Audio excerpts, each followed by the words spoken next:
Welcome back. Tara, luto tayo mga ka-retriever. Ito po yung na-miss ko po yung pagluluto. Lalo na pag nasa bakasyon ako. Ako po kasi yung nagpe-prepare ng aming mga kakainin, ng aking mga mahal sa buhay. This time, gagawa po tayo ng barbecue mga ka-retriever. No? Ang ginamit po natin dyan yung pork liempo.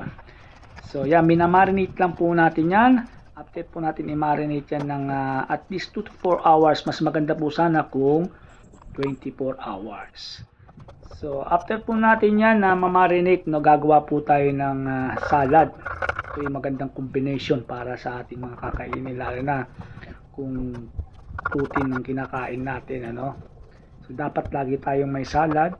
Siyempre, magsaing din po tayo kahit papaano. So, talagang na-miss ko po ito. No? Ako po kasi yung pagbakasyon ay nagluluto sa aking mga mahal sa buhay. Talagang ako po yung nagpe-prepare. Gusto ko po yung ako po yung nagluluto ng kakainin namin. So after po natin na magawa po yung ating salad, pinagsama-sama lang po natin yung ating mga vegetable na ginamit yan na nabili natin kanina sa palengke mga ka-retriever, no? So after nyan na ilalagay po natin sa rep para lumamig. So yan nga po mga ka-retriever, no? Yan po yung combination ng aking ulam sa araw na ito. So after na yung pinagbabaran po natin, ayun po yung gagawin kong barbecue sauce. Papalaputin po natin yan. And after that, mag-iihaw na po tayo. So, na-miss ko nga po talaga ito.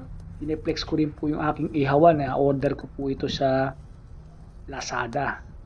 Ginamit po natin yan ngayon. So ito na po mga ka-retriever, ang ating lunch for today. Ang aking special barbecue and salad.